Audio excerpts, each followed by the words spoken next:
Hello students, तो अब हम चलते हैं हमारे लास्ट प्रश्न ऑफ द वीक के पास।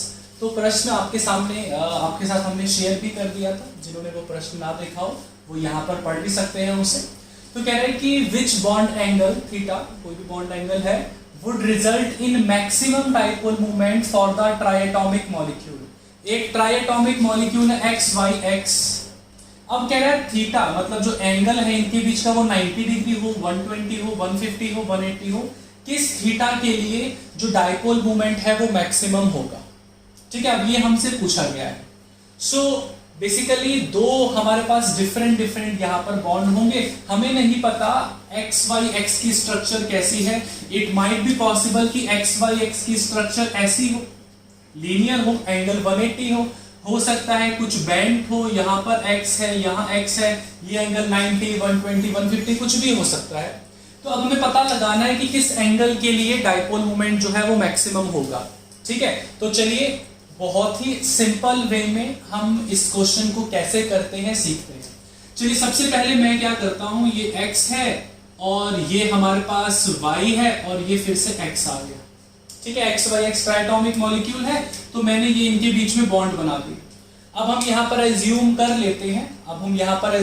लेते हैं कि x ज्यादा इलेक्ट्रोनेगेटिव है, x ज्यादा इलेक्ट्रोनेगेटिव है, y लेस इलेक्ट्रोनेगेटिव है। ठीक है, x ज्यादा इलेक्ट्रोनेगेटिव है, y लेस इलेक्ट्रोनेगेटिव है। सो यहाँ पर माइनस डेल्टा, यहाँ प्लस डेल्टा, यहाँ माइनस डेल्टा, यहाँ प्लस डेल्टा। आई नो ये वाली स्टोरी आपको पता है कि ये x और y के बीच में इलेक्ट्रोनेगेटिविटी डिफरेंस होगा, तभी x और y के बीच में इलेक्ट्रोनेगेटिव डिफरेंस होगा, तभी ये जो डाइपोल है ये प्रोड्यूस होंगे। तो आओ अब हम सीखते हैं। मान लीजिए एक डाइपोल इस डायरेक्शन में है, एक डाइपोल इस डायरेक्शन में है ना। इन दोनों का रिजल्टेंट किस तरफ होगा, मैंने इसको म्यू आर से लिखा।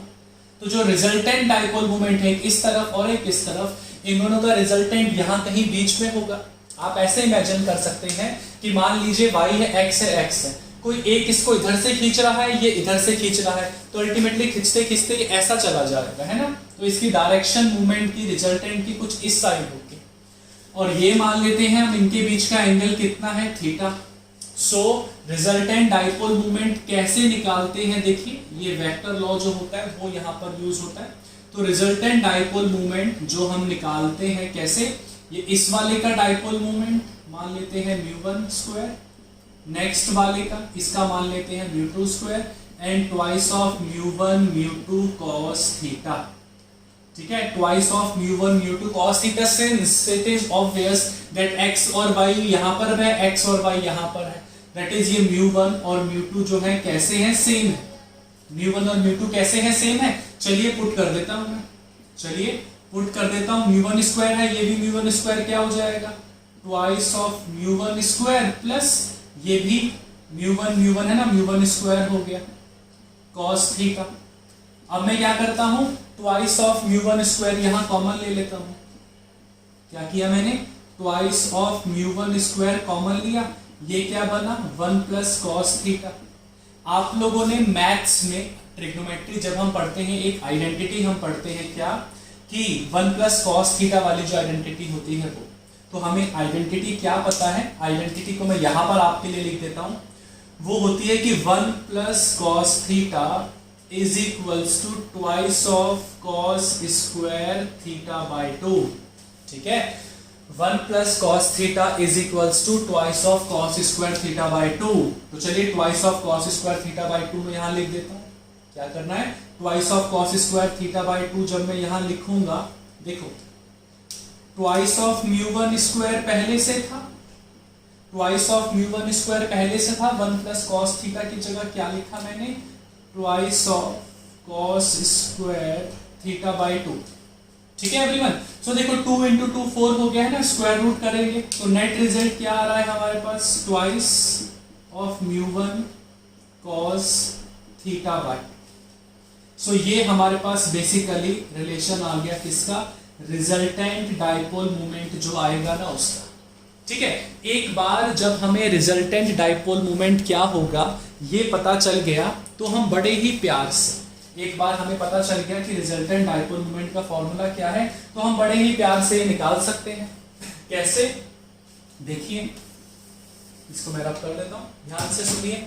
क्या मुझे दिख रहा है कि जो रिजल्टेंट डाइपोल मोमेंट है it is directly proportional to cos theta by 2, है ना, दिख रहा है ना, कॉस थीटा बाय 2 के डायरेक्टली प्रोपोर्शनल है।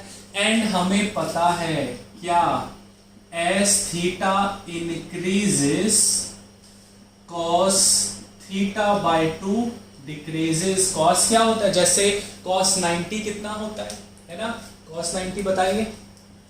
देखो जैसे आपने पढ़ा होगा साइन 91 होता है ना, और कॉस 90 कितना होता है, 0 होता है। कॉस 180 जो है -1 है। तो बेसिकली जैसे जैसे थीटा बढ़ता रहता है, जैसे जैसे थीटा इंक्रीज होता है, कॉस थीटा बाय 2 डिक्रीज होता है।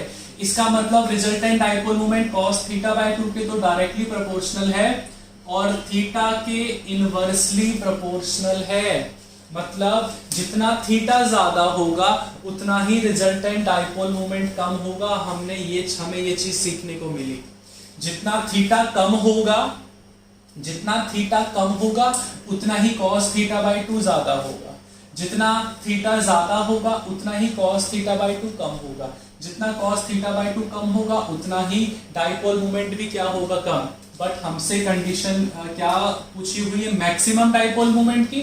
डाइपोल मोमेंट मैक्सिमम कब होगा, जब cos थीटा बाय 2 मैक्सिमम होगा। cos थीटा बाय 2 मैक्सिमम कब होगा, जब थीटा कम होगा।